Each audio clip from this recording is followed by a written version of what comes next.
Hello and welcome back to Storytime for Little Bulldogs featuring Diane Adams. Tonight she will be reading her book, Two Hands to Love You, illustrated by Paige Keiser, followed by Over the Moon by James Proimos and illustrated by Zoe Abbott. Thanks so much for being with us tonight, Diane. Oh, thank you for having me. It's always fun to catch up with you, Tracy.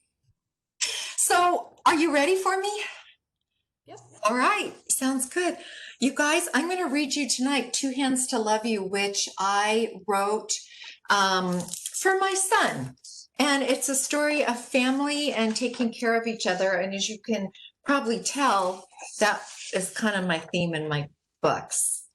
So here is a teddy bear next to a pillow, and he looks a little sad.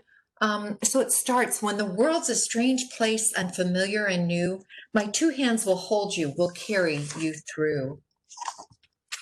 And here's the mom.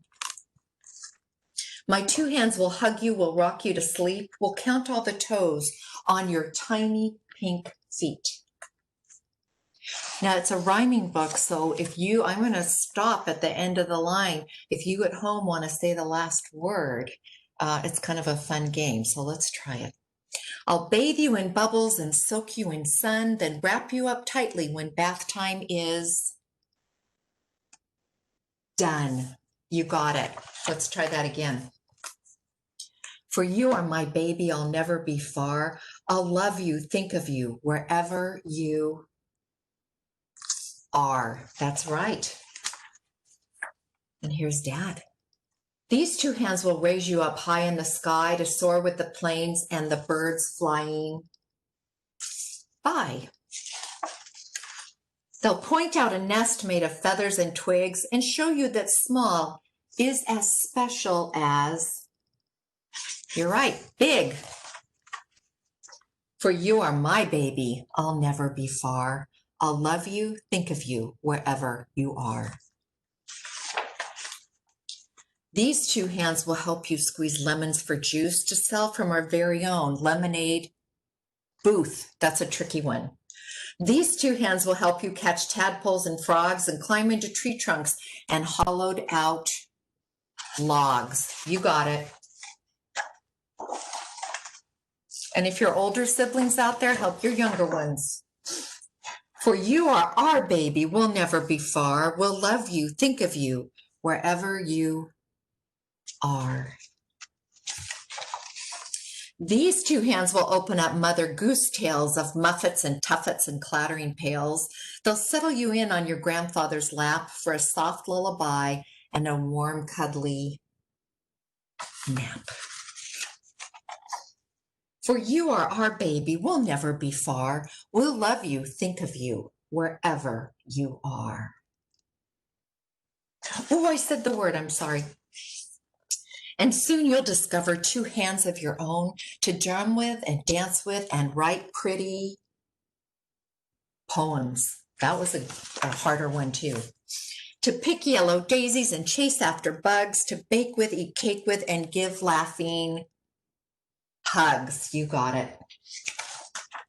While two hands stand ready if right turns to wrong, to steady your path when a bump comes along, to love you, to hold you, to take away fears, to stand you back up, and to brush away tears. Do you see that the baby dropped their ice cream and the dog is licking it up?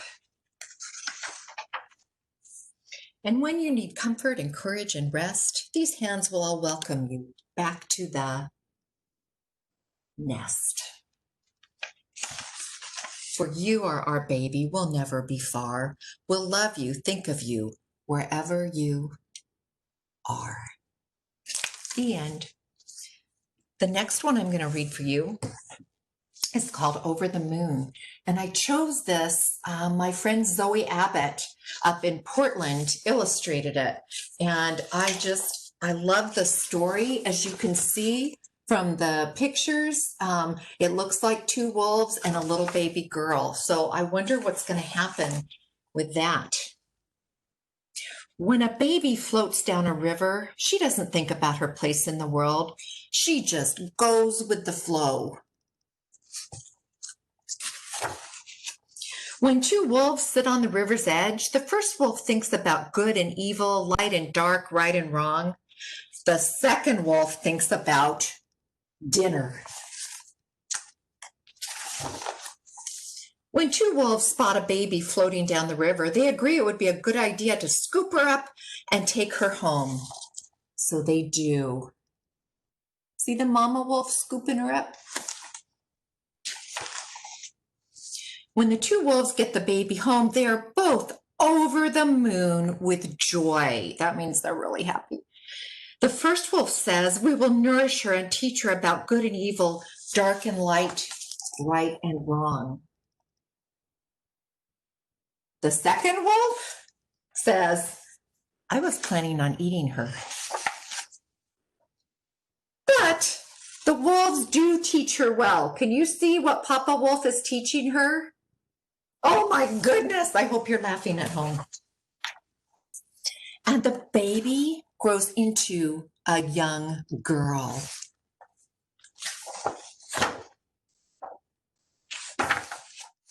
When the first wolf says, "I love you, child," and the second wolf says, "I must admit you make a better girl than you would have made a meal,"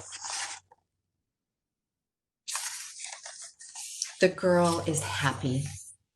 The days pass and the girl grows stronger and wiser. You see, she's learning how to make fire.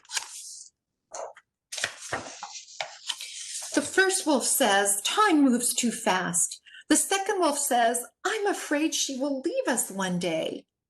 That was the whole point of nourishing her and teaching her about good and evil, dark and light, right and wrong, says the first wolf.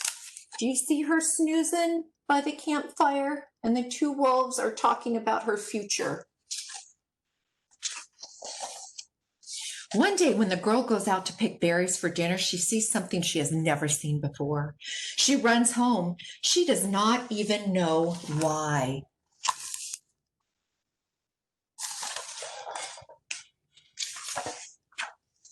When night falls, the girl can't stop thinking about what she saw. The world is upside down. She is not the same girl she was before. Do you see how she looks upside down next to her parents? I wonder what she saw.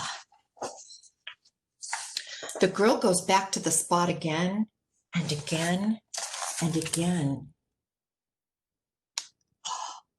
What do you see in this picture? I see two other humans reading a book. When the girl tells the wolves it is time for her to go, the first wolf says, "That is why we nourished you and taught you about good and evil, light and dark, right and wrong." The second wolf tries hard not to, but he sheds a tear. Oh, her dad is crying.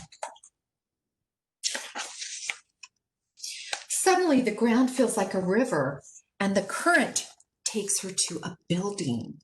See the wolves waving goodbye, and she runs across the river to a building. What kind of a building could that be? Oh, and to an open door. That looks like a classroom to me.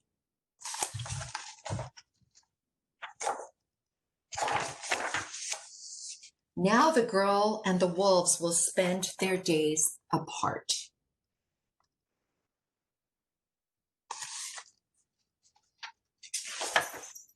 But when each day ends, the wolves will be there to scoop the girl into their arms and take her home.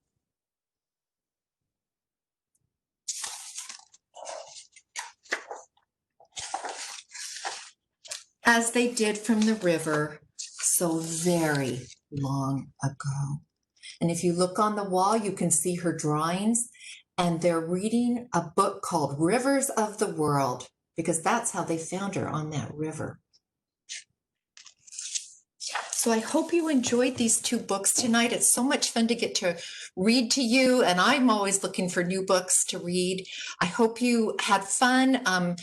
Again, if you have any questions, you can ask me, or you can email Tracy, and she can get the questions to me. But it's so fun to share picture books with you guys. Have a safe and happy evening. Diane, thank you so much for spending this Thursday evening with us again. If you'd like to be part of the live audience next week, please register on redlands.edu/alumni to be right here in the WebEx, and we'll see you next week.